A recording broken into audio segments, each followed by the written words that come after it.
2 weeks. Or we came home to a brick wall in our driveway. Neighbors gathered on the sidewalk. Phones already recording everything. I didn't scream. I just smiled. Because I knew something the HOA president didn't know yet. She thought she'd already won before the fight even started. By the end of that week, she wouldn't have a driveway either. And it all started with a piece of paper she never bothered to read. My name is Maya Whitfield. And before I was anyone's neighbor, I was a licensed land surveyor for the county. The kind of job that trains you to read fine print for fun instead of skimming it. I married Daniel on a Saturday in April, in a backyard strung with fairy lights and my late father's old fishing chairs, borrowed from storage for one last use. We'd closed on our first house in Willowbrook Estates 6 months earlier. A quiet cul-de-sac lined with maple trees and matching mailboxes. The kind of neighborhood that photographs beautifully for real estate listings, and we soon learned the hard way, polices itself even more beautifully than it photographs. Down to the exact shade of your shutters. Willowbrook had a homeowners association. And the homeowners association had Linda Kessler, who had served as its president for 11 consecutive years. A streak she mentioned in nearly every newsletter as though it were a war medal pinned proudly to her chest. Evidence of a battle she believed she had personally, single-handedly won. Linda measured grass height with an actual metal ruler, kneeling in strangers' front yards without asking. She once left a citation on a neighbor's door because their garden gnome was, in her precise written words, facing the wrong cardinal direction relative to overall community harmony. A phrase nobody could quite believe had been typed and printed on official letterhead. People laughed about Linda at backyard cookouts. Quietly, behind cupped hands and half-empty lemonade cups. Because openly laughing at Linda in public meant a fine. Showed up in your mailbox within the week. Itemized down to the exact cent. Dated, stamped, and signed with her looping, self-satisfied signature at the bottom. Daniel, an easygoing contractor who built custom decks for a living, told me not to worry about her. She's all bark, he said, waving it off between bites of grilled corn. I wasn't so sure. Not even a little. Barking dogs. In my experience surveying property lines for difficult clients, usually guard something they're afraid someone will find. Our house sat at the very end of the cul-de-sac, backing onto a narrow gravel strip that ran quietly behind 6 properties, connecting them all to a side road the county had never quite gotten around to fully paving. A forgotten little seam of land stitched between our backyards and the outside world. Everyone simply called it the back lane. Nobody in the neighborhood thought much about who actually owned it, myself included. First, though a professional surveyor really should have known better than to assume anything at all about a strip of unmarked dirt sitting quietly behind her own home. Linda, turned out, had quietly appointed herself the unofficial steward of the back lane, mowing the weeds along it herself every single spring and mentioning, often and loudly, how generous the HOA was to maintain land that technically, in her own words, belonged to absolutely no one at all. I found that particular phrasing strange the very first time I heard it drift across a fence during a Sunday barbecue. Land doesn't simply belong to no one. Not in America. Not ever. Land always belongs to someone specific, even if that someone has long since forgotten they ever owned it in the first place. My father had passed away 3 years earlier, and among his many old papers was a manila folder labeled simply Willowbrook, which I had never once opened, assuming without much thought that it was just old tax paperwork from decades before I was even born. One more relic to sort someday. I packed that unopened folder into a cardboard moving box, and it sat quietly in our garage for 6 full months while Daniel and I got married. worked our jobs, and slowly, painfully learned the unwritten laws that governed Linda Kessler's small, tidy, obsessively maintained kingdom of mailboxes and matching mulch. The first real friction between us came over paint. Of all things, Daniel wanted to repaint our front shutters a deep forest green he'd seen on a magazine cover. Linda's bylaws allowed exactly 4 approved shutter colors, and forest green, unsurprisingly, was not one of the sanctioned 4. It's basically the same shade as sage, Daniel argued at the mailbox one bright Saturday morning, paint swatch in hand. Linda's smile didn't move an inch. Basically isn't approved, she said flatly, and walked off holding her clipboard tucked against her chest like a small, plastic-coated scepter of authority. We repainted the shutters beige within the week. It wasn't worth the fight, we told each other over dinner that night, laughing it off, not yet understanding that giving Linda small, easy wins only ever taught her exactly how far she could keep pushing before anyone dared to push back. Word around the neighborhood was that 3 separate families had already left Willowbrook quietly over the past 2 years. Without ceremony, without goodbye parties, moving vans arriving at dawn, as though the families themselves didn't want any kind of send-off at all. Just a clean, silent exit.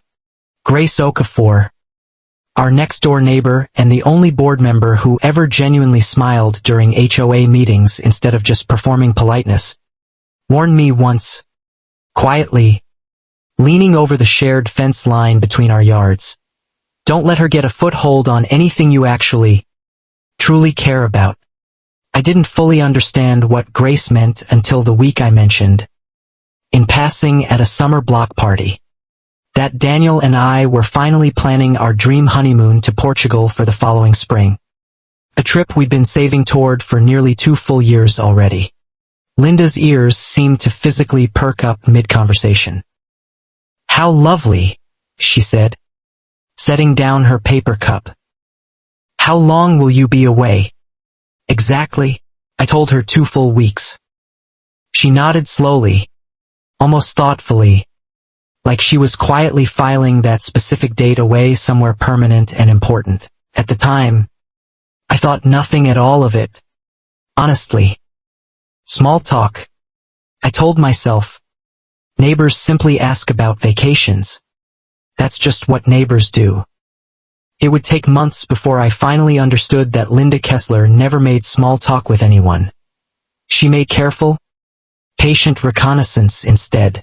That spring, the HOA mailed out a newsletter announcing a brand new community beautification initiative, full of vague language about reclaiming underutilized, shared spaces for the lasting benefit of all Willowbrook residents. Language that meant, as usual, almost nothing anyone could actually point to and question directly.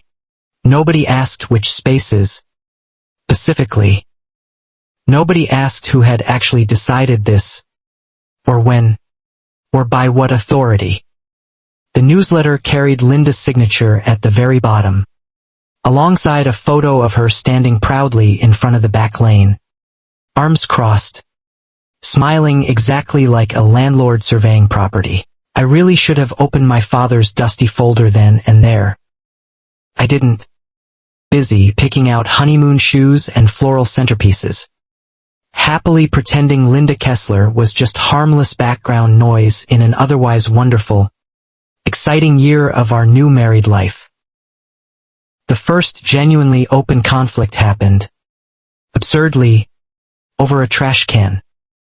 Daniel left ours at the curb 4 hours past the HOA's official 6 a.m.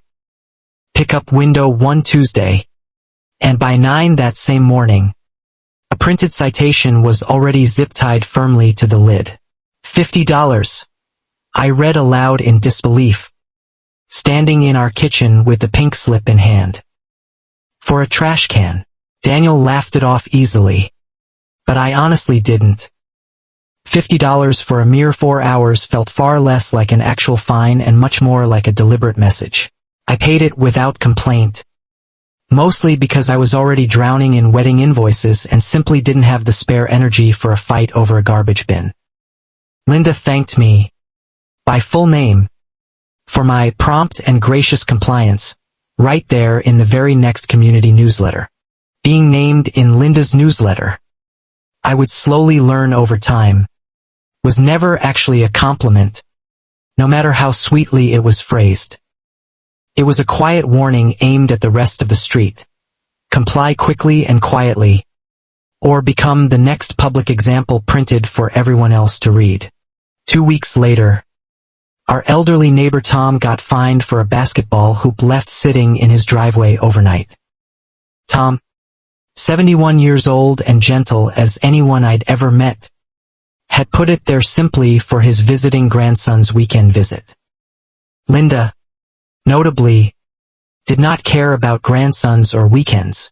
Rules apply equally to everyone, she told him firmly at the mailbox, loud enough for half the cul-de-sac to hear clearly. Tom paid the fine without further argument, muttering afterward that he'd lived in Willowbrook far longer than Linda Kessler had even been alive on this earth. That particular comment reached Linda's ears within the hour. Somehow, the way things in that neighborhood always seemed to. People joked openly that she must have informants planted around the street. But I was quickly starting to suspect that this joke wasn't really a joke at all. The tension finally cracked wide open at the spring HOA meeting, held inside the community clubhouse under harsh fluorescent lights that made every single person in the room look faintly, unfairly guilty of something they honestly hadn't even done yet. Myself included. Apparently, Linda opened the meeting with a full slideshow of violations, photograph after photograph of driveways, lawns, and trash cans, each resident's home address printed directly beneath their supposed offense like a small-town wanted poster nobody in that room had ever actually asked to be featured on. My own photo was up there too. Embarrassingly. Our trash can, for hours late, captured from what looked like directly across the street, meaning someone had specifically walked over, photographed it deliberately, and then quietly walked away without a single word to either of us. Who exactly takes these pictures? I asked, raising my hand into the fluorescent glow. Linda's polished smile flickered, just barely, for exactly 1 full second, before she answered smoothly, concerned residents submit them voluntarily. We simply document the plain, unfiltered truth of the community. Nobody in that clubhouse actually believed her explanation. Not really. Everyone clapped politely anyway, because clapping along was always easier than risking becoming next month's slide. I stayed quiet through the applause, but I carefully remembered that one small, telling flicker in her expression. After the meeting ended, Grace pulled me aside quietly in the gravel parking lot. She's escalating. Maya, Grace whispered under the streetlight. There should be a new president elected every 2 years if it were up to a real, fair vote. But she consistently rigs the nominations. Rigs them exactly how? I asked, genuinely curious now. Grace glanced carefully around the empty lot before answering in a low voice. Bylaws require proper written notice before any nominations open. Linda forgets to send that notice, conveniently, every single year, right on a very consistent schedule. I quietly filed that specific fact away in my mind the way I file survey coordinates on a difficult job site. Small numbers that seem harmless and meaningless in isolation until, months later, they suddenly line up into a shape you genuinely never expected to see.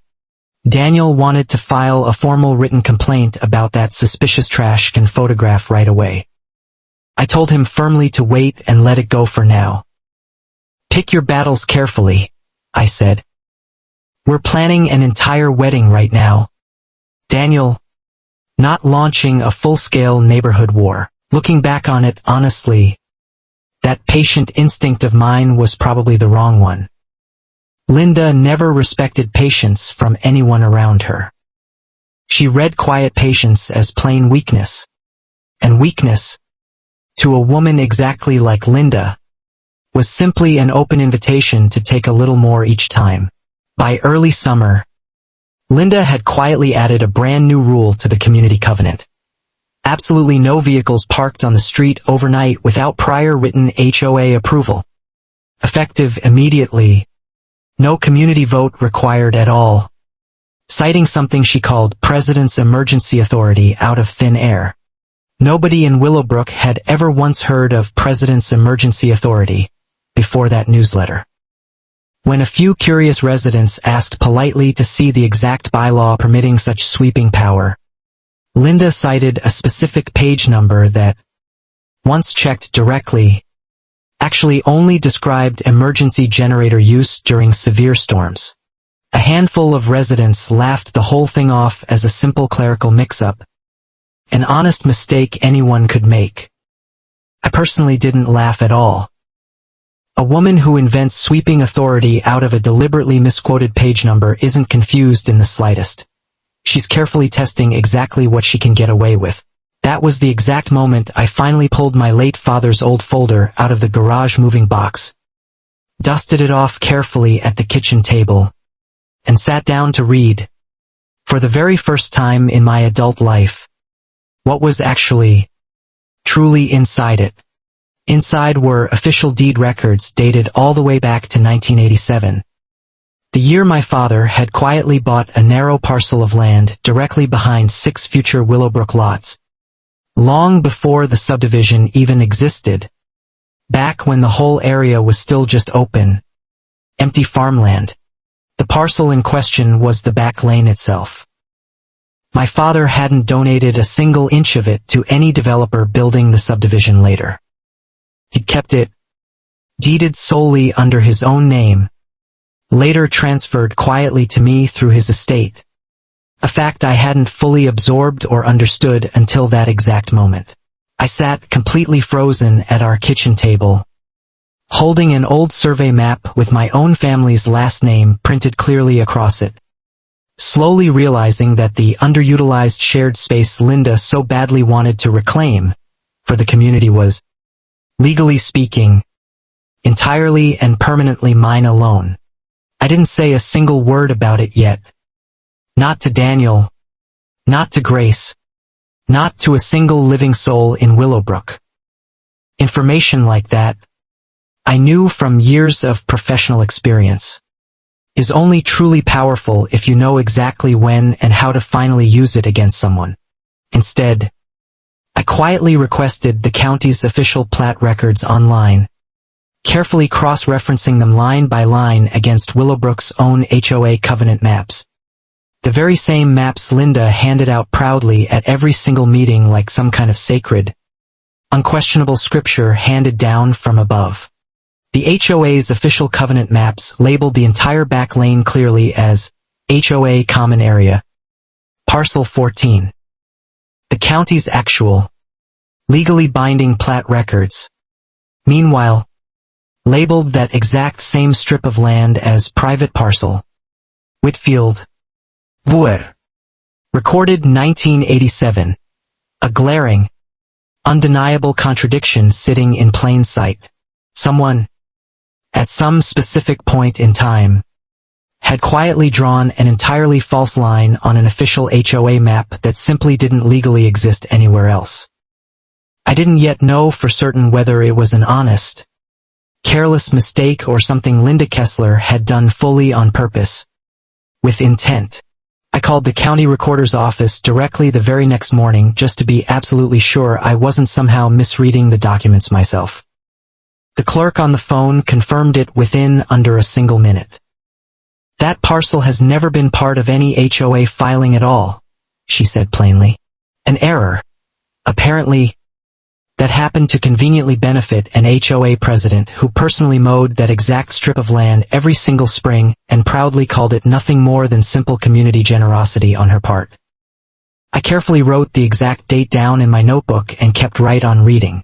That very weekend, Linda formally announced that the beautification initiative finally had an official name: a community walking path and privacy buffer, to be built directly along the back lane, fully funded by a brand new special assessment levied on all 6 adjoining homes along that same stretch.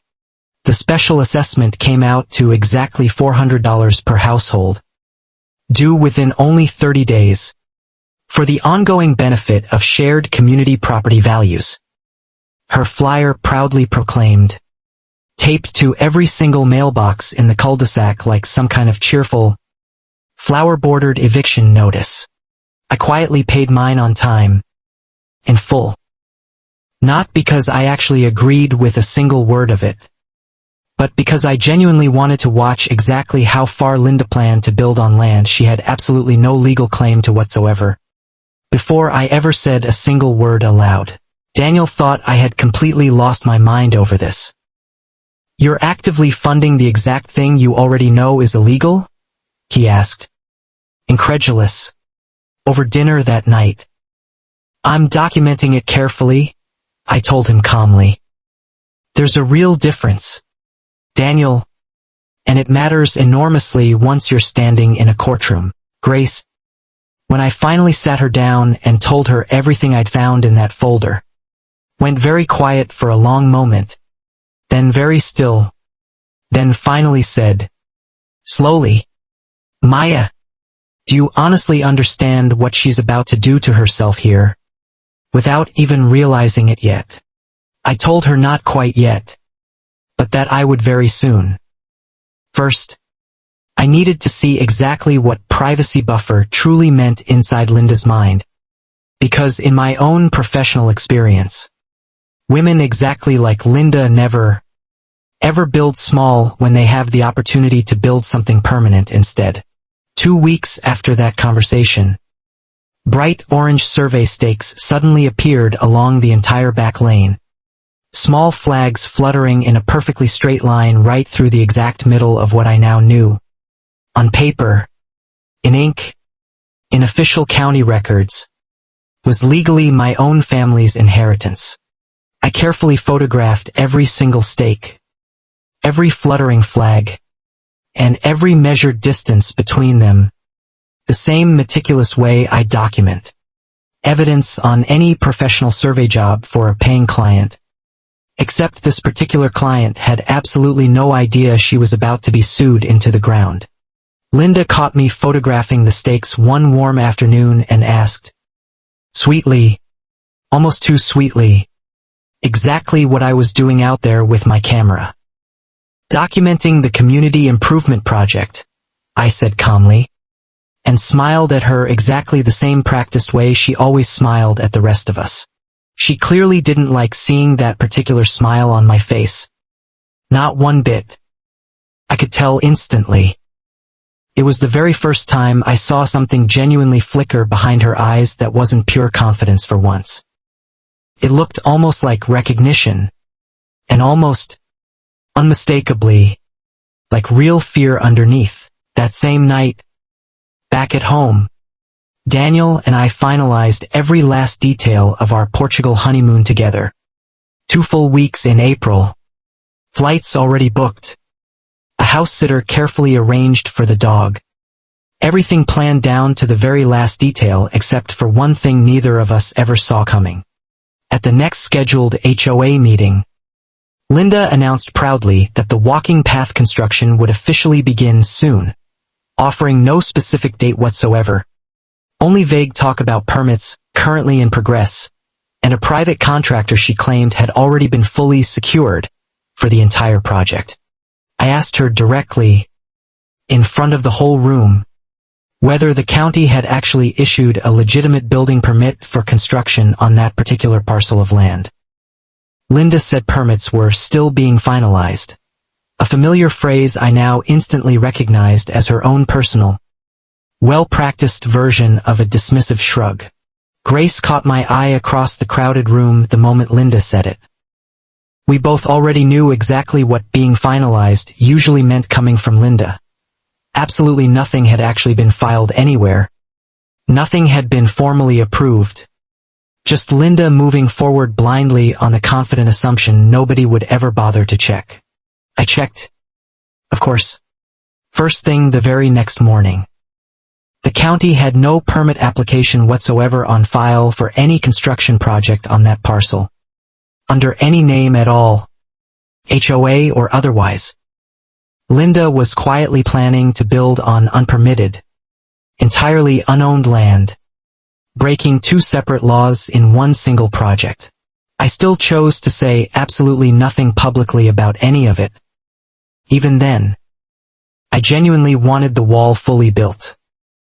I wanted it thoroughly documented, carefully photographed, precisely dated, and made completely undeniable, long before I ever showed my full hand, because half-proof only invites endless debate while full proof simply ends it outright.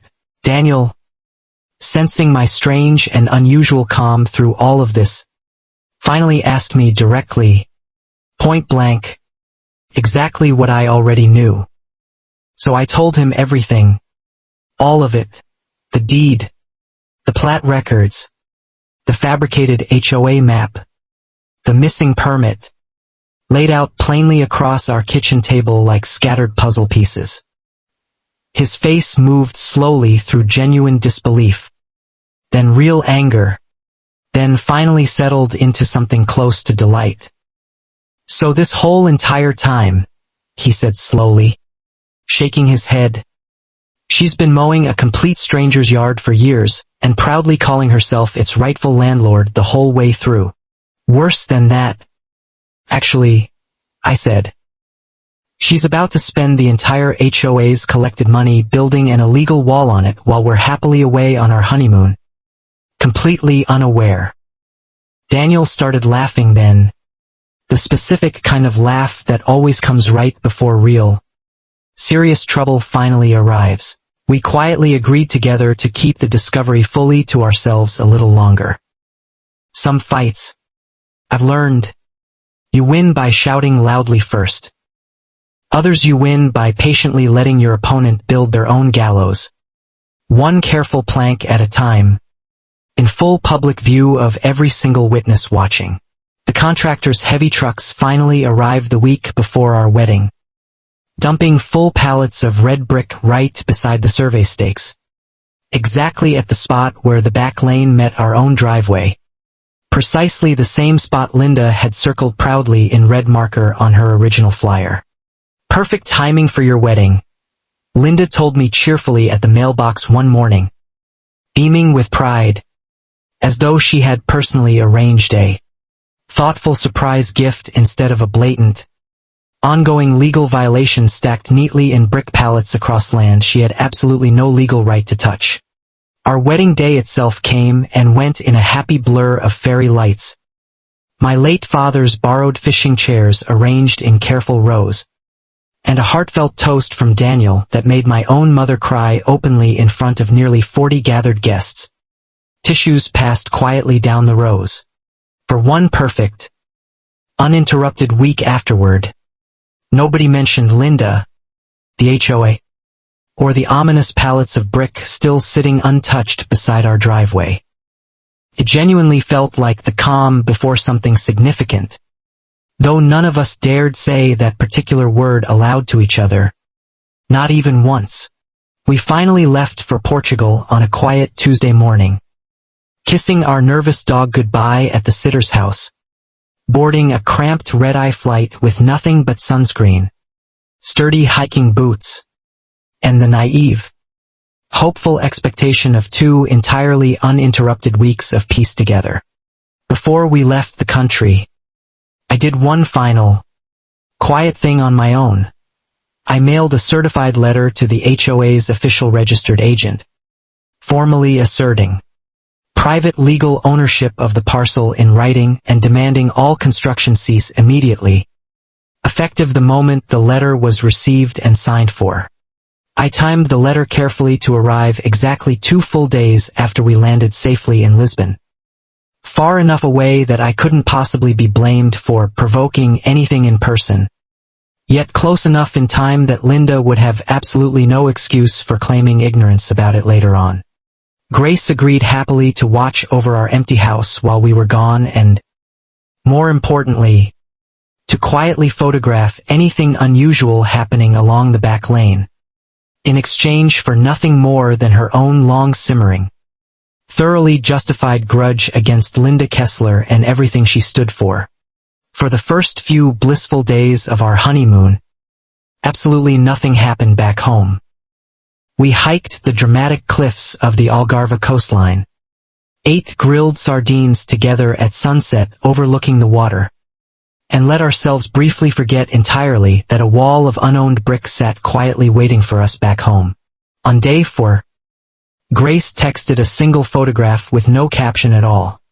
The certified letter, clearly delivered, signed for personally by Linda herself, her signature scrawled fast and noticeably sloppy across the receipt.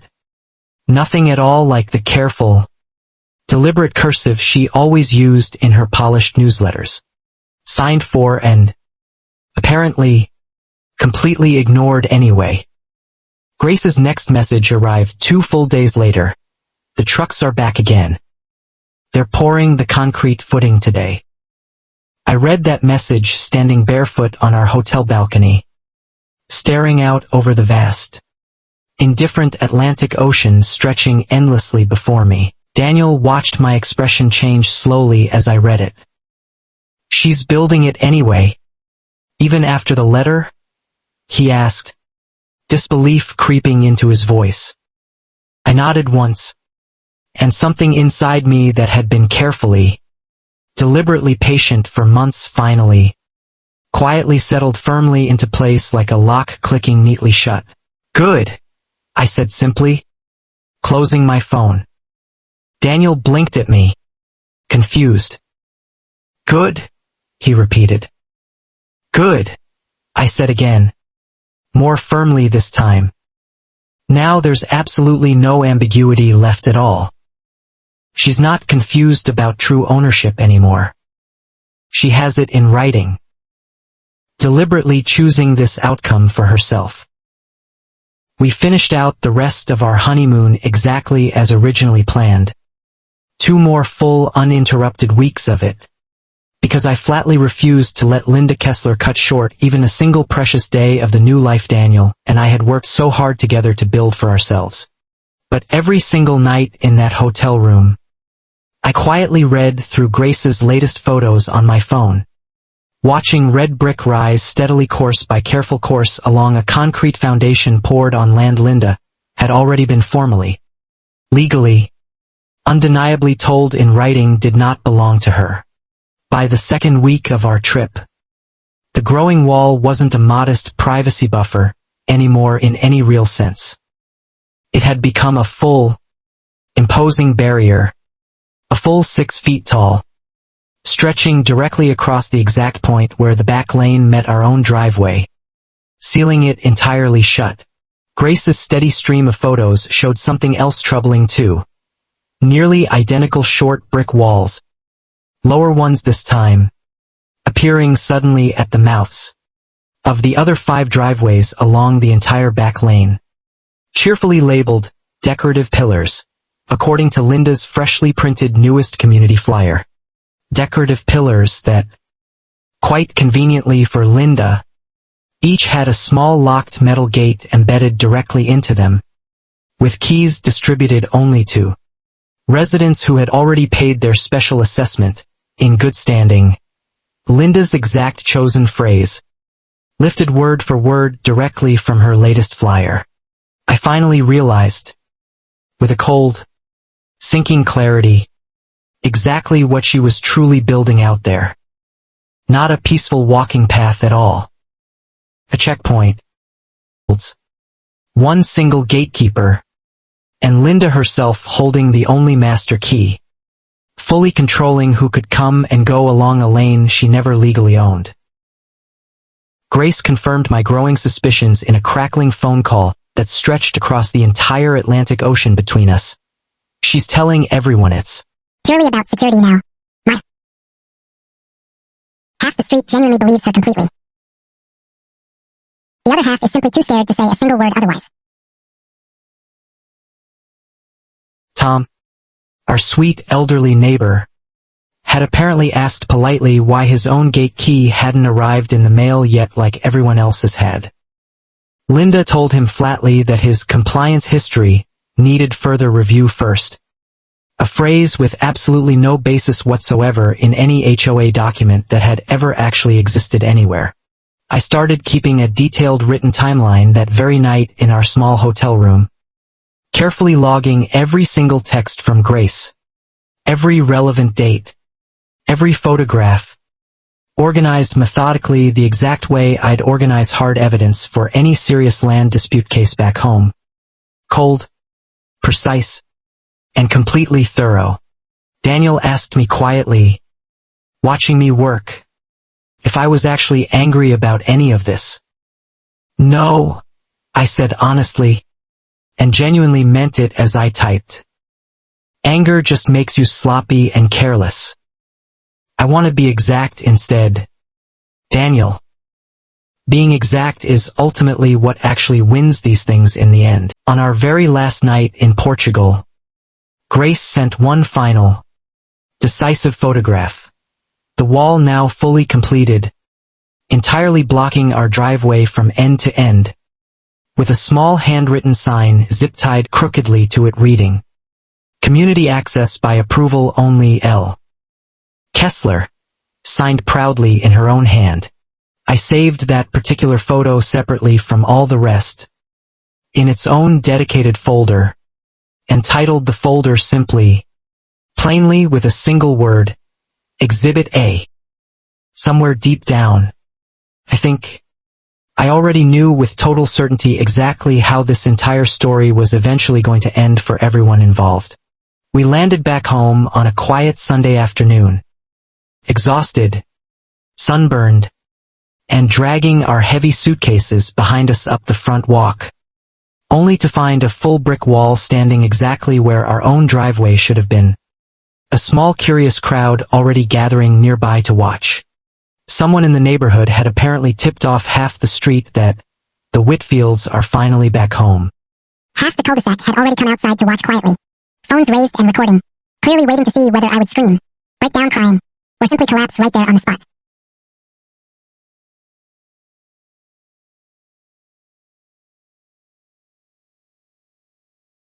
I did none of those dramatic things at all.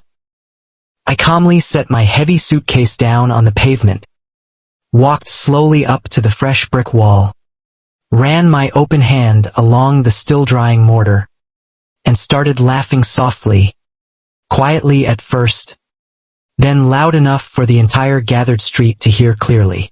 Linda emerged from her house directly across the street right on cue, clipboard already in hand as always, wearing that exact same triumphant smile she always wore at every single meeting where she'd read our private names aloud off one of her humiliating violation slides for everyone present to see.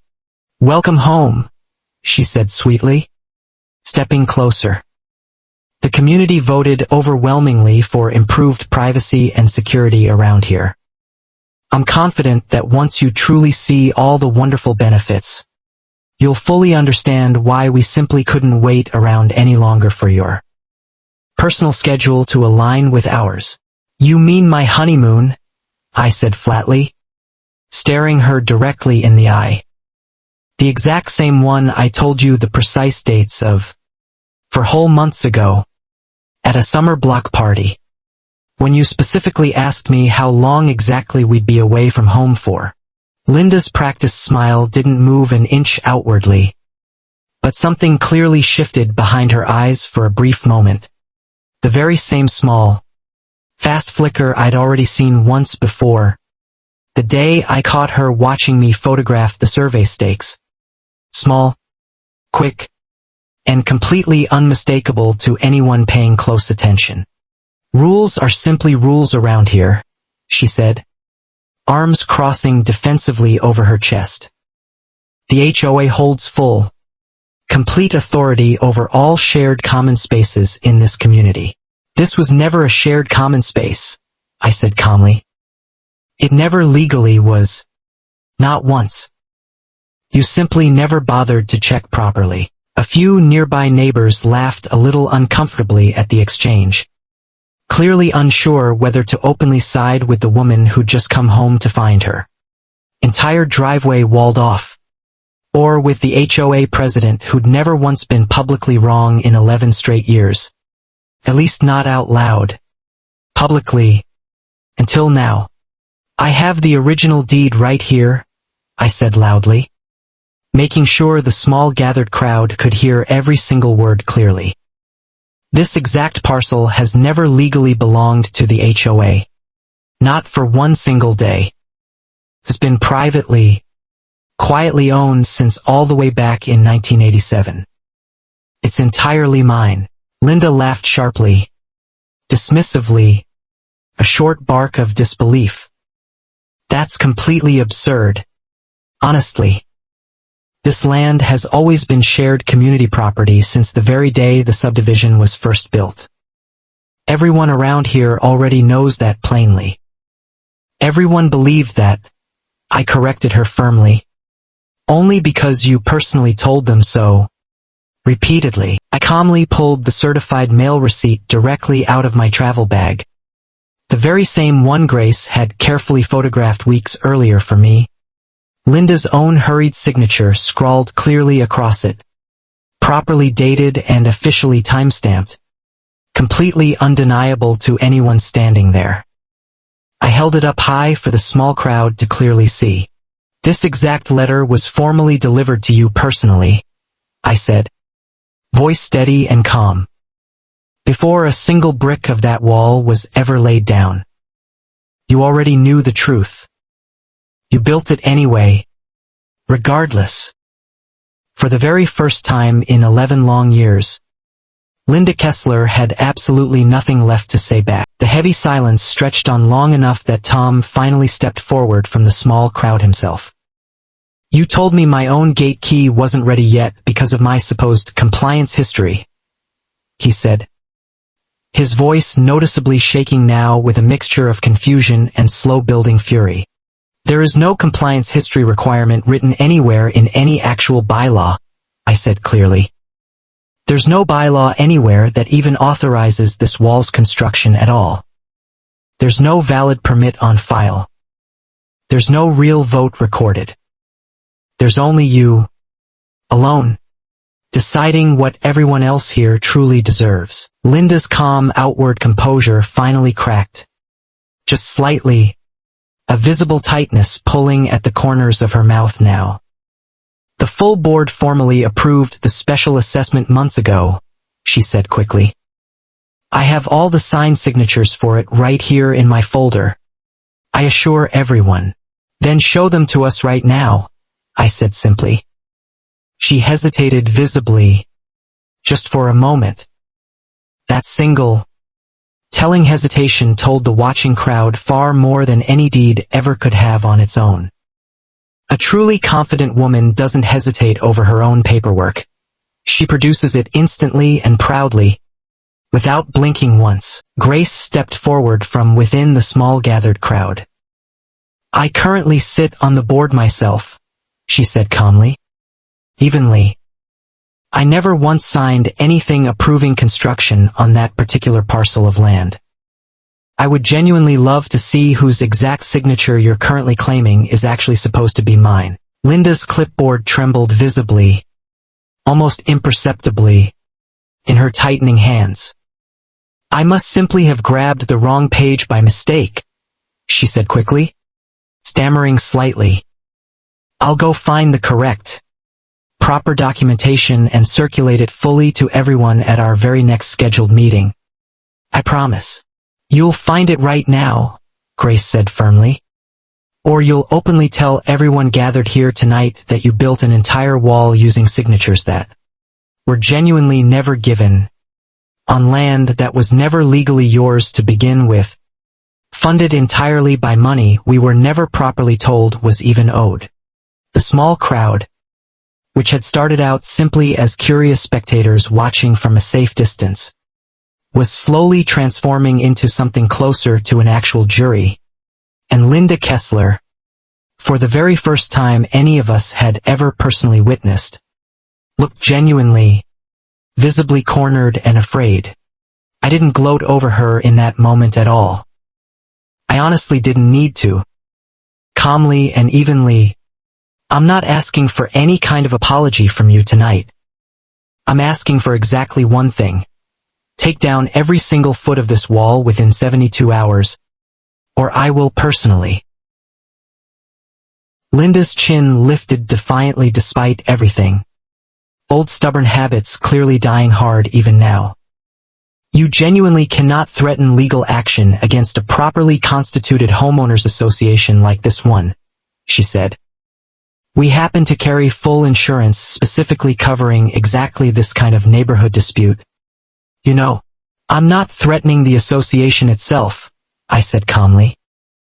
I'm simply telling you plainly what happens next if you personally choose not to comply. And what happens next honestly has absolutely nothing to do with your insurance company or their coverage limits at all. I promise you that much.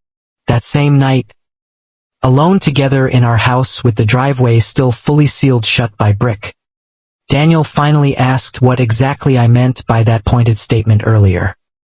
I smiled quietly, pulled out my laptop at the kitchen table, and started carefully drafting a letter of my own. Word by word. If she genuinely won't take her illegal wall down voluntarily, I said, typing steadily, then I'm simply going to remind her exactly whose actual land the entire back lane legally sits on, and exactly what that specific fact means for every single driveway currently attached to it along that stretch. Daniel's eyes widened noticeably as understanding slowly dawned on him. You're actually going to wall them all off too, aren't you? He asked. No, I said patiently. I'm going to legally, formally seal the lane itself. The wall just happens to have already been built by someone else this particular time around. The very next morning, I called a real estate attorney directly, not really for advice on whether I actually owned the parcel, since I already knew that answer for certain, but instead for the fastest, cleanest legal method available to formally close it off entirely to all HOA use going forward. The attorney, a sharp, no-nonsense older woman named Priya, listened carefully through my full stack of documents for exactly 4 minutes straight before laughing out loud at her desk. She built a wall directly on your land and then personally dated the paperwork herself, Priya said. This isn't really a case at all. This is simply a gift handed to us. Priya calmly explained that as the sole legal owner of the parcel, I had every possible right to formally revoke any implied license the HOA or its residents believed they previously had to freely cross the parcel, effective absolutely immediately, entirely in writing, fully enforceable the very moment it was properly delivered. You could legally block every single driveway that currently depends on that lane, she explained further. The exact same way she blocked yours without permission. The only real difference here is that you'd actually, genuinely own the land you'd be legally building your case on this entire time. I told her honestly that I didn't want to hurt Tom, or any of the other quiet, uninvolved families caught helplessly in the middle of Linda's ongoing chaos through no fault of their own. Priya nodded thoughtfully at that.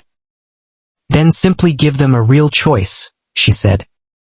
Cooperate fully with you, or stay tangled forever in her endless legal mess. That very afternoon, I carefully drafted individual personal letters to each of the 5 other homeowners living along the back lane, clearly explaining the true legal ownership, and offering each family a permanent, entirely no-cost easement in direct exchange for one simple thing: their honest signature standing firmly against Linda.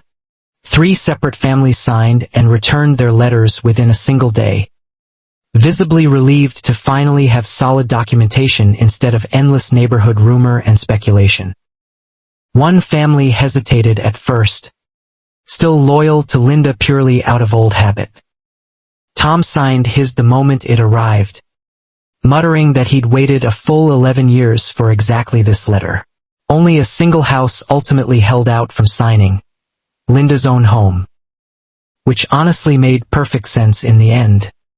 Since her own driveway, exactly like everyone else's along that stretch, also depended entirely on a narrow strip of land she had spent an entire decade proudly calling hers without ever actually owning a single inch of it legally. That particular detail finally hit me fully the next morning, and I actually laughed right out loud standing alone in our kitchen. Linda's own driveway ran directly off the very same back lane. She had built her entire illegal wall on land whose continued access she personally, desperately still needed herself. Grace confirmed the delicious irony that same afternoon over hot coffee at her kitchen table. She's been getting completely free, unrestricted access across your late father's private parcel for 11 straight years, she said, shaking her head. She probably doesn't even remember, at this point, whose actual name is legally printed on that original deed.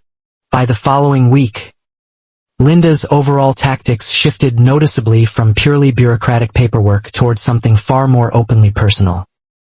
A neighborhood watch flyer suddenly appeared warning residents to be cautious of certain individuals making unverified property claims, without ever once directly naming me by name in the actual text. Daniel found our household recycling bin knocked over and scattered twice that same week, its contents strewn messily across our front lawn. No note left behind. No explanation offered anywhere. But with a timing far too precise and consistent to ever be simple.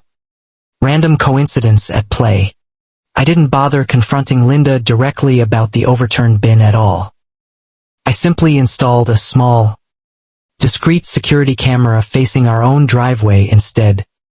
The exact same patient instinct that had made me carefully photograph the survey stakes months earlier. Calm documentation always over any emotional confrontation or reaction. 3 nights later, that same camera quietly caught something far worse on tape. Linda's own teenage son, Cole, spray painting a crude, ugly line directly across our brand new private property sign, laughing loudly with a friend before both boys ran off quickly together into the surrounding darkness. I didn't post that clear footage anywhere online at all. Not right away. I simply saved it carefully, dated it precisely, and quietly added it to the steadily growing folder now labeled simply Exhibit A, which was no longer just a single photo anymore but an entire evolving legal case slowly building itself. The next official HOA newsletter arrived just days later, openly accusing certain unnamed residents of escalating open hostility toward the wider community, and endangering the shared collective spirit of Willowbrook through what it vaguely called aggressive legal posturing against the association's leadership. Nowhere in that entire newsletter did it once mention that the disputed wall in question actually sat squarely on privately owned land, delivered by properly certified mail weeks before construction ever began, personally signed for by Linda's own hand. Convenient omission, I was quickly learning firsthand, was always Linda's very favorite weapon of choice. At the emergency board meeting Linda hastily called that following Thursday evening, she stood confidently at the podium and painted herself skillfully as the innocent victim of an aggressive outsider weaponizing bureaucracy against a warm, tight-knit community that had, in her own words, welcomed us with such open, trusting arms. Grace stood up abruptly right in the middle of Linda's carefully rehearsed speech. "You forged the entire vote on that special assessment," she said flatly, holding up printed paper. "I personally have the actual, original board minutes from that specific meeting. There is no recorded motion anywhere, no second, and absolutely no vote recorded at all." The whole room went completely silent at that. Linda insisted loudly that the minutes Grace was currently holding must be outdated, and that properly corrected minutes existed somewhere safely in her personal home files. Files she promised once again, for what felt like the 100th time, to eventually produce at some later, conveniently unspecified date. You keep promising us all these important documents that somehow never actually arrive, Tom said sharply from his seat in the back row. 11 long years now, and not even once have I personally seen the actual original signed bylaws you keep loudly quoting specific page numbers from during meetings. For the very first time in anyone's memory, other residents in the room began openly murmuring their quiet agreement with Tom, small nods rippling steadily through the rows of uncomfortable folding chairs, the particular unmistakable sound of an entire community quietly recalculating, in real time, who its actual villain had truly been all along. Linda tried desperately to regain full control of the room, hastily announcing a brand new special vote, scheduled for the following week to reaffirm the community's full trust in her continued leadership, a vote she would, quite conveniently, be personally organizing, counting, and officially certifying entirely by herself. Alone. I stood up calmly from my folding chair and asked one simple, direct question that silenced the room instantly. Who exactly audits the HOA's finances around here? Because I'd genuinely like to see exactly where all of our $400 special assessments actually went. Itemized clearly, before anyone votes on absolutely anything else tonight. Linda's confident face visibly went pale under the harsh fluorescent lights above her. Just for a brief second, before she quickly recovered with a tight, forced smile pulling at her mouth. Our books are, of course, always fully transparent to any resident who requests them through the proper, formal channels. I'm formally requesting them right now. This instant, I said firmly. Properly. Tonight, before this meeting even ends. The entire room watched her visibly hesitate once again. That exact same telling flicker of hesitation that had already cost her so much hard-earned credibility over the past several difficult weeks. She promised the full financial records within 30 days. Per our standard internal procedure, a supposed procedure that, like nearly everything else Linda had ever claimed, appeared absolutely nowhere in any actual bylaw document anyone in that room had ever personally seen printed on paper before that night. Grace and I exchanged one long, meaningful look across the crowded room.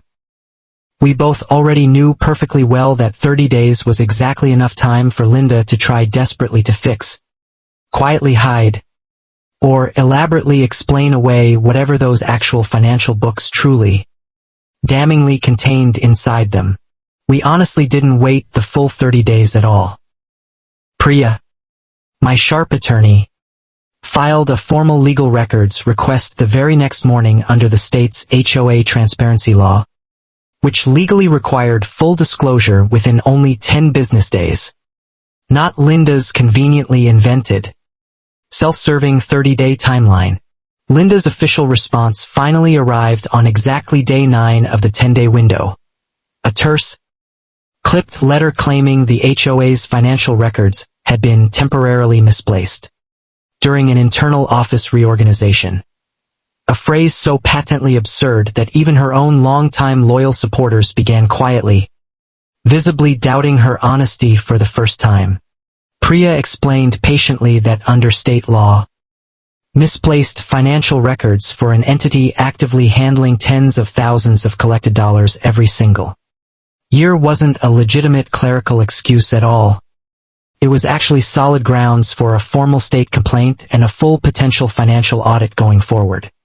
We filed that formal state complaint within the week, carefully attaching every single document I had painstakingly gathered so far. The original deed, the forged meeting minutes, the certified mail receipt, the missing construction permit, and now, freshly discovered, the conveniently misplaced HOA financial records themselves. The state's HOA Oversight Office formally confirmed receipt of our complaint, within just a few days, and officially requested that Willowbrook produce its complete financial records within 15 strict days or face a full formal state investigation. A stern letter that landed squarely in Linda's mailbox that following Tuesday afternoon.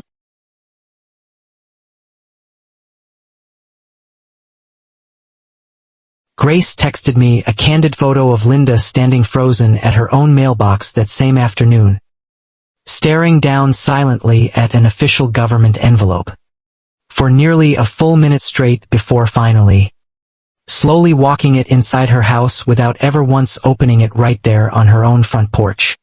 That was the exact moment, Grace told me later on the phone, that the entire street genuinely started treating Linda differently going forward. Not with fear anymore, the way they always had. With something now much closer to quiet pity, mixed carefully with cautious, tentative hope that this whole ordeal might actually finally be ending soon. Linda didn't take any of this quietly at all. Of course. Within just a few days, a brand new flyer appeared around the neighborhood claiming the entire state complaint was really a coordinated personal vendetta by disgruntled residents attempting a hostile takeover of a community she had personally sacrificed years to faithfully protect and serve.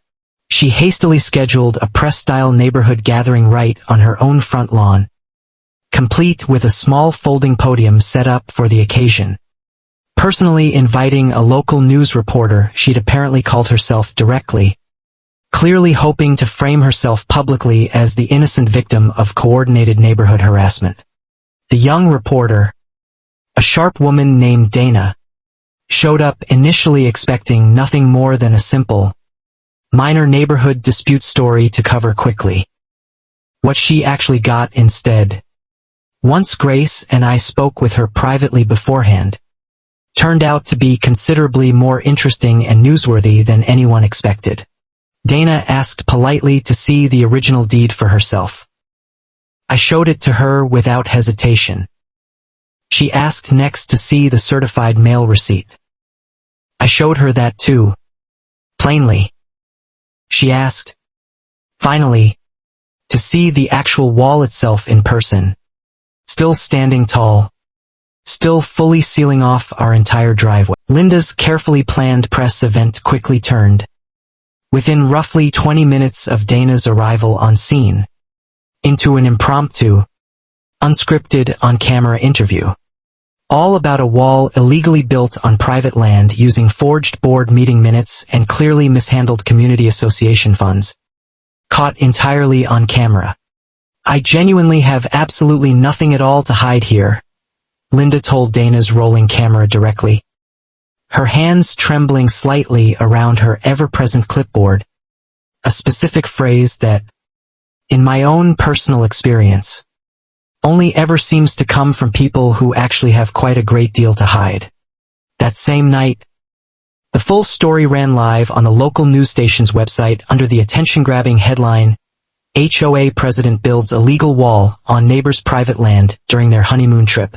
It reached well over 40,000 total views by the very next morning alone. Comments poured in rapidly from complete strangers scattered across the entire country. Some genuinely outraged on my behalf. Others morbidly amused by the sheer audacity of it all. Many simply asking the exact same obvious question I myself had been quietly asking for months now. How had this gone on for 11 straight, unquestioned years? Linda's immediate reaction to this sudden public exposure wasn't remorse in the slightest. It was pure, reckless escalation instead. She called an emergency locksmith out the very next morning, and had the shared gate locks on all 6 separate backlane driveways completely rekeyed without any prior notice given to anyone at all. Every single family, including the very families who had already signed formal easements directly with me, found themselves suddenly, completely locked out of their own personal driveways that same evening, forced to park uncomfortably out on the street. Phones buzzing non-stop with confused, increasingly furious group messages back and forth. That single reckless act was Linda's true breaking point. The exact moment even her very last remaining loyal supporters finally, fully understood exactly what kind of person had actually been quietly running their entire community for over a decade straight. Unquestioned, unchecked, and completely unafraid of any real consequences. I didn't bother calling any locksmith of my own that night at all. I called Priya immediately instead. "This is genuinely exactly what we needed all along," she said calmly over the phone. Willful, deliberate denial of access to properties she legally has zero valid claim over whatsoever. Document absolutely everything carefully. Grace organized all the affected neighbors together that very same night in her own living room. 5 separate households. Every single one locked out. Every single one furious. All of them finally, genuinely willing to say out loud together what they had only ever whispered quietly and privately for years before. Tom brought along copies of every single fine he had personally ever received, going all the way back 6 full years, laid out neatly across Grace's coffee table, like some kind of strange museum exhibit of pure pettiness. Mailboxes, lawn gnomes, basketball hoops, and one single dandelion left 3 whole days too long. One by one, neighbors gathered their shared painful stories that had genuinely never once made it into any official written complaint before. A widow fined harshly for a simple wind chime. A young couple fined for a supposedly non-compliant welcome mat. A family fined even for their small child's harmless chalk drawings on the sidewalk. None of it, taken entirely alone in isolation, had ever seemed truly worth the fight before that night. Together, though, laid out plainly across one single kitchen table, it painted a devastating, unmistakable portrait of someone who had quietly turned an ordinary suburban street into her own private, tightly controlled fiefdom. I brought along the county plat records, the forged meeting minutes, the missing construction permit, the conveniently misplaced financial records, and now, freshly printed that very afternoon, the locksmith's own itemized invoice, billed directly to the official HOA account, timestamped clearly from that exact same day. She rekeyed shared locks on land she legally doesn't even own, I said to the room. Using HOA funds she genuinely can't properly account for anywhere. To lock out families who legally hold my own written easement. That's not real governance at all. That's straightforward theft and trespass. Committed twice over. Priya joined our group meeting by video call from her office and laid out our full plan plainly for everyone gathered. A single joint civil complaint filed from all affected homeowners together, combined directly with the ongoing state audit already underway. Filed the very next morning. Precisely timed to hit before Linda could react.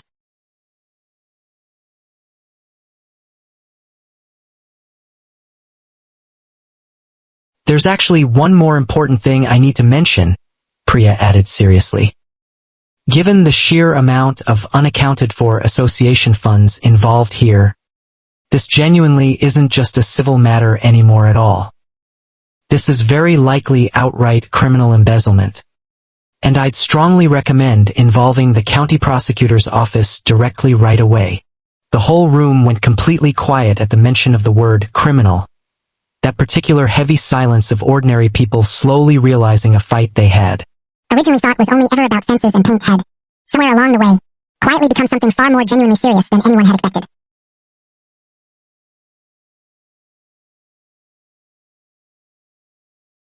I drove directly to the county prosecutor's office myself the very next morning, thick folder in hand, and sat across the desk from an experienced investigator named Marcus, who read carefully through all of Exhibit A without saying a single word out loud for a full 11 straight minutes. This is honestly one of the cleanest embezzlement paper trails I've personally seen come from a volunteer neighborhood association in years, Marcus finally said, looking up. Usually people involved are considerably smarter about hiding it properly. She simply would actually bother checking closely enough.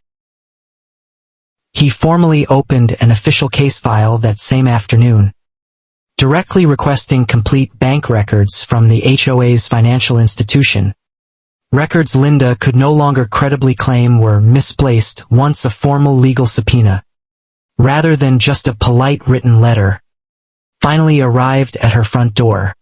Meanwhile, Grace independently discovered something significant during her own late night digging through old archived board emails.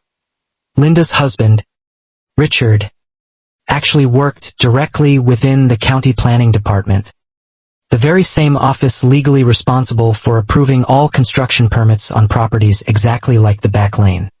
That single fact finally explained, all at once, why no permit application for the illegal wall had ever been officially filed anywhere at all. Richard hadn't personally approved any permit himself. He'd simply, quietly made sure nobody ever thought to formally ask for one in the very first place. Priya immediately flagged this new discovery as a serious potential conflict of interest carrying its own real criminal implications. A clear misuse of an official public position specifically to bypass standard permitting law entirely for personal family benefit rather than any genuine public community benefit at all. I felt something genuinely shift deep in my chest reading through that entire damning email chain. Not pure triumph exactly, but a kind of grim, settling clarity instead. This had honestly never truly been about community harmony at all. It had always been a small, quiet, decade-long abuse of shared power by two people working together. The requested bank records finally arrived at Marcus's office 9 full days later. They clearly showed thousands upon thousands of dollars in so-called landscaping expenses, paid out steadily over 3 straight years to a small company that, on official paper, was actually owned directly by Linda's own sister. Further careful digging revealed that no actual, verifiable landscaping work had ever genuinely been performed by that company on any single documented HOA project anywhere. The money had simply, quietly moved directly from the association's shared account into a close relative's personal pocket. Quarter after quarter, year after year. Marcus called it flatly textbook during our follow-up meeting. The exact phrase investigators apparently use for fraud so unimaginative and lazy it barely even qualifies as clever. Just persistent, deeply arrogant, and built entirely on the confident assumption that nobody involved would ever actually bother looking closely enough to notice. I found myself thinking back over every single fine Linda had ever personally issued, every metal ruler she'd pressed firmly into someone's innocent front lawn, every clipboard she'd carried around proudly like a badge of real authority, and slowly realized the rules had honestly never truly been about order at all. They had always simply been convenient cover. A woman obsessively enforcing trivial, meaningless violations on absolutely everyone else around her so that nobody would ever think to look closely at what she herself was quietly doing behind the scenes with the very money those same fines helped steadily fund all along. Word of the growing criminal investigation spread rapidly through all of Willowbrook far faster than any official newsletter ever had before, this particular time without Linda's practice signature at the bottom. This time only in quiet whispers passed between neighbors who finally, genuinely trusted each other again after everything. Linda, now cornered on absolutely every single front at once, tried one final desperate maneuver. An emergency mailer announcing her supposedly voluntary resignation for personal reasons, effective immediately, carefully framed as a graceful, dignified exit rather than the total collapse it genuinely, obviously actually was underneath. Grace laughed right out loud reading it alone on her own front porch. She genuinely thinks resigning quietly makes all that missing money simply disappear, she said, shaking her head slowly. She thinks quitting the clipboard means quitting the underlying crime too. It honestly doesn't work that particular way anymore. Not now. I filed our joint civil complaint that very same afternoon. Linda's carefully worded resignation letter went out to everyone. Timing that Priya assured me was entirely deliberate on our part and, legally speaking, thoroughly devastating for Linda. since simple resignation offers absolutely no real shield against any pending criminal charges whatsoever. The illegal wall on our own driveway still stood there, brick by brick, entirely unauthorized. A strange physical monument to 11 full years of unchecked personal authority. And I finally decided, that same week, exactly how I genuinely wanted the last chapter of this whole story to look for everyone watching. I'm not tearing it down myself. Not this time, I told Daniel firmly. I want the county itself to formally order its complete removal, on the official public record, in writing, with her own name attached to every single violation, permanently, publicly, and completely undeniably for anyone to see later. Marcus agreed readily that leaving the wall standing exactly as it was, fully photographed and thoroughly documented, only strengthened our overall criminal case further. Solid physical evidence of construction on entirely private land without any valid permit, without genuine consent, and without any real legal authority whatsoever behind it. The following Monday morning, County Code Enforcement officers arrived at Willowbrook in person with a formal written notice, ordering the immediate removal of all unpermitted structures along the entire back lane, wall, gates, and locked pillars alike, entirely at the HOA's own expense going forward. Linda, no longer HOA president in title anymore but still living directly across the street from us, watched silently from her own front porch as a demolition crew in bright orange vests began carefully measuring the very same wall she had once proudly called a generous gift to the community. Neighbors gathered again outside. The exact same small crowd from the day I had first come home from my honeymoon, except this time nobody stood anywhere near Linda at all, and nobody carried a clipboard around pretending to keep careful score of anyone's behavior anymore. "You genuinely cannot do this to me?" Linda called out sharply toward the demolition crew, her voice still carrying the same practiced authority that had worked reliably for 11 straight years. The foreman didn't even bother looking up from his clipboard. "County order. Ma'am. This isn't remotely optional at this point." I stood quietly at the edge of my own driveway, arms crossed loosely, and for the very first time in many long months, said absolutely nothing at all out loud. There was truthfully nothing left worth arguing over anymore. The paperwork itself was finally doing all the necessary talking now, on its own. The full demolition took most of that entire day. Jackhammers steadily breaking apart mortar that had been carelessly poured while I was still on a beach, 1,100 miles away, completely unaware that my brand new marriage had technically begun with an active felony quietly in progress the whole time. By late that afternoon, our driveway finally stood fully open again, exposed and perfectly ordinary, just gravel and cracked old asphalt where 6 full feet of solid brick had sealed away entire weeks of my life without my genuine consent or even basic knowledge beforehand.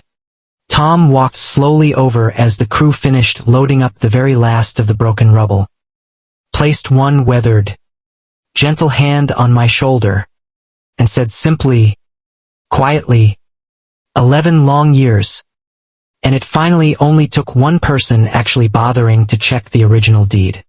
Grace, watching the last remaining pillars come down one by one at each driveway along the lane, turned to me and said quietly, almost gently, "You know she's going to blame you personally for absolutely all of this, right up until the very day she's formally sentenced in court. She can blame whoever she genuinely wants to blame," I said calmly. "The bank records don't have my name anywhere on them at all. The forged meeting minutes don't carry my signature anywhere either. She built her own ending here, entirely brick by brick, all completely by herself, start to finish."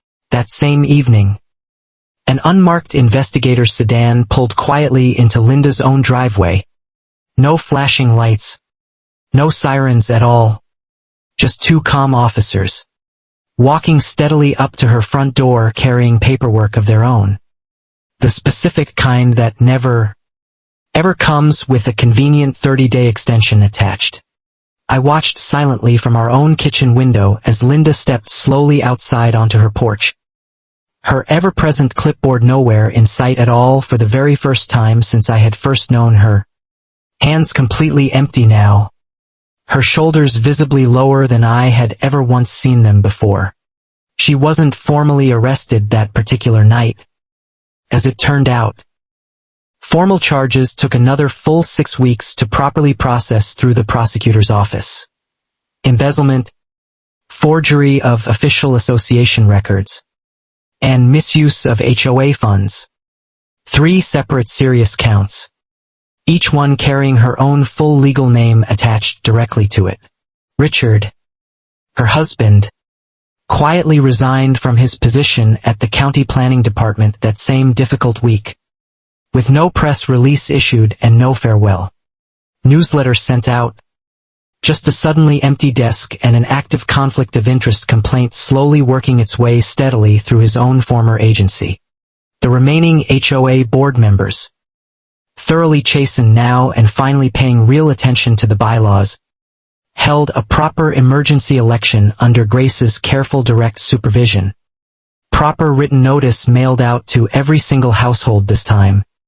Proper printed ballots. And an honest, transparent count with nothing hidden behind any misquoted page number. Grace was elected the new HOA president unanimously. On one firm condition she personally announced right at her very first official meeting, that the entire HOA's bylaws be completely rewritten in clear, plain language, and its full finances published openly, in complete detail, every single quarter going forward from then on.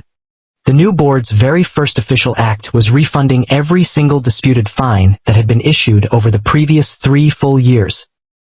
Mailboxes, garden gnomes, chalk drawings, and everything else included, along with a formal written apology neither Linda nor Richard had ever once offered anyone personally. Not even once. Tom proudly framed his own small refund check, all 12 total dollars of it, and hung it up permanently in his garage right next to his grandson's old basketball hoop. The very same hoop that had originally started, in its own small quiet way, the slow unraveling of an entire little empire.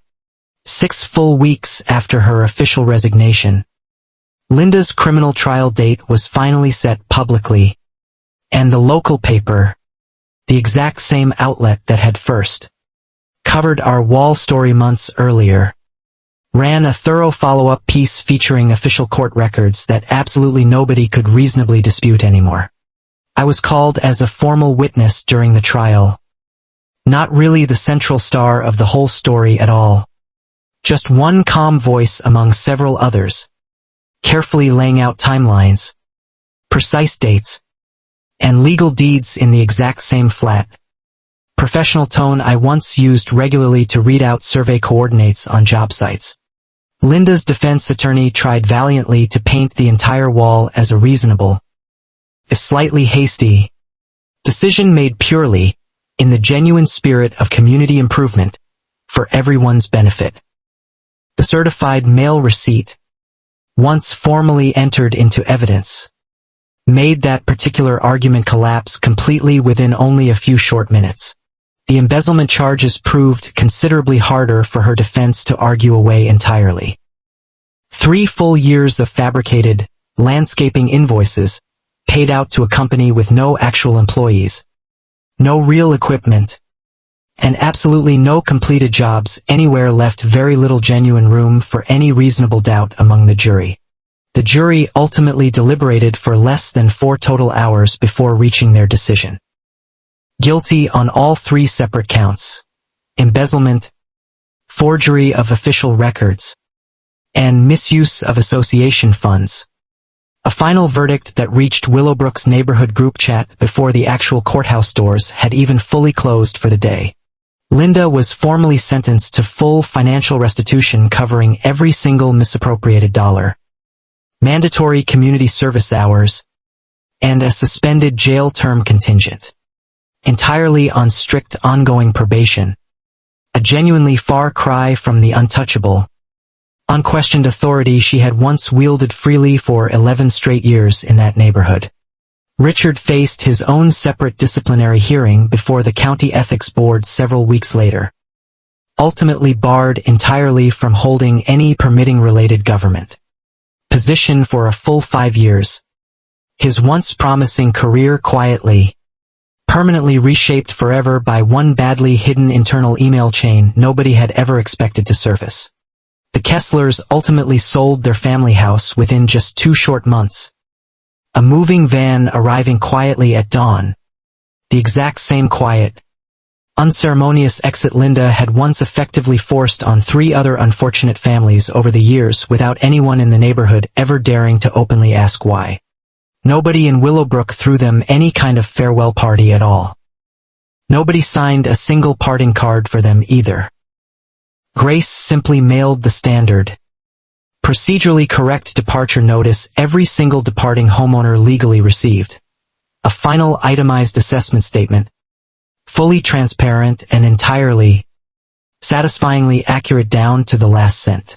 I stood quietly in my own driveway the morning their moving truck finally pulled slowly away for the last time, gravel crunching steadily under the heavy tires, and felt something I honestly hadn't fully expected to feel. Not pure vindication exactly, just a quiet, ordinary sense of relief, the kind that only comes after a long fever finally fully breaks. Daniel wrapped one arm warmly around me as the truck disappeared slowly around the corner for good. "Any regrets about staying quiet all those long months?" he asked gently. "No," I said honestly. "I only regret every single fine we ever paid without properly checking the underlying paperwork first." Back at the very beginning, the following spring, Grace organized the community's very first genuine walking path. Built entirely properly this time around, with my full written permission granted, complete with official county permits, and a small engraved plaque naming it after my late father, who had, turned out, quietly owned that exact land all along.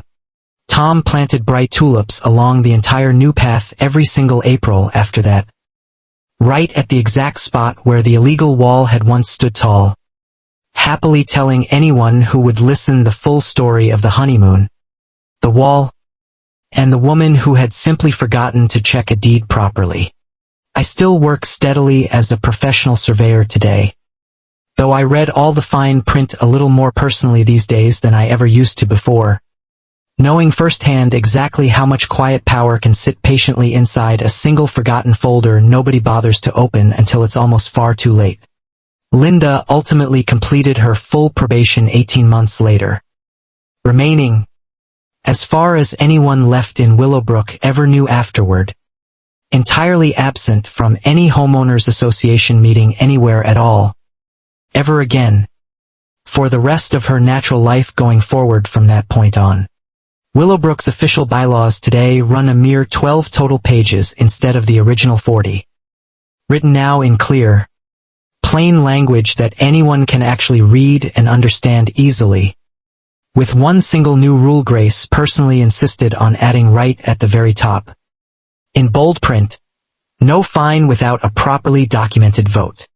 Our driveway, gravel and cracked old asphalt and all, has genuinely never looked better to me personally.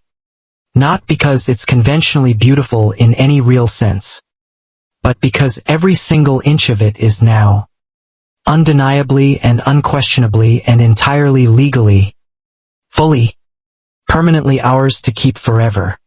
Sometimes new neighbors moving in ask curiously about the small brass marker Daniel carefully installed at the very edge of the back lane.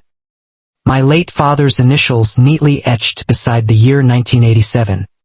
The exact year a quiet, patient piece of paper had first quietly begun its long, silent wait. I tell them the short, simple version of the story leaning casually over the fence.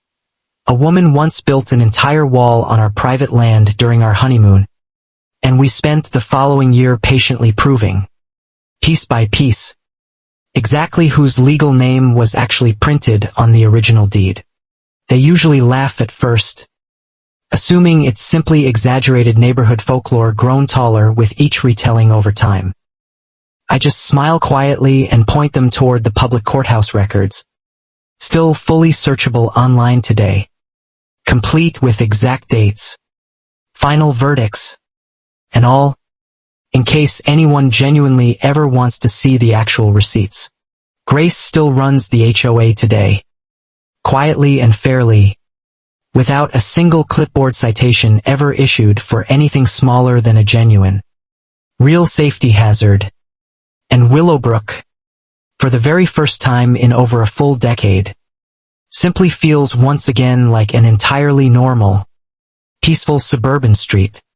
Tom passed away peacefully 2 years later, his grandson's old basketball hoop still standing proudly in the driveway, entirely unfined and uncontested, exactly where it had always rightfully belonged, a small, quiet monument that nobody but the two of us ever fully understood or appreciated the same way.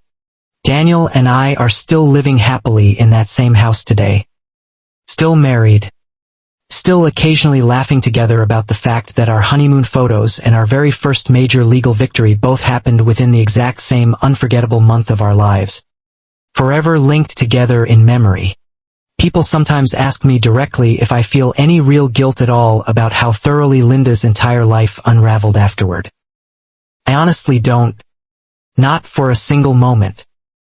She had a certified letter in hand, a fully documented deed, and a full 72 hours to make a different, better choice.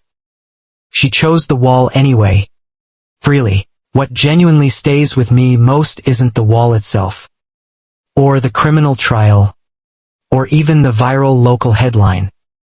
It's the quiet, unassuming folder sitting inside a moving box, ignored for years on end, quietly holding the exact proof that would eventually, patiently set everything right again for everyone involved.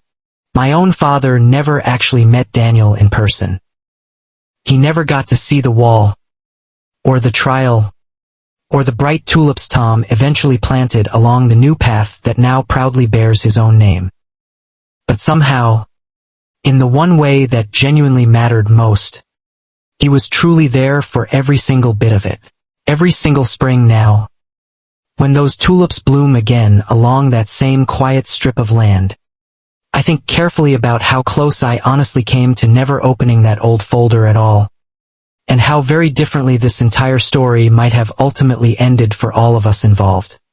Linda always thought she fully understood real power, clipboards, fines, and a full decade of completely unchecked personal authority over everyone around her. What she never once understood, in the end, was simple paperwork. The quiet, patient kind that ultimately outlasts every threat, every wall, and every forged signature eventually, given enough time. The back lane today is simply just a lane again. Gravel and dappled shade and the occasional passing dog walker. Nothing especially remarkable to look at now, which is, after absolutely everything that happened there, exactly the kind of quiet, unremarkable ordinary I had genuinely hoped for all along. I kept the wall's final demolition photos filed carefully in that same folder alongside the original deed. Exhibit A. Permanently closed now. Safely filed away inside a proper cabinet instead of an old cardboard moving box. No longer active evidence at all.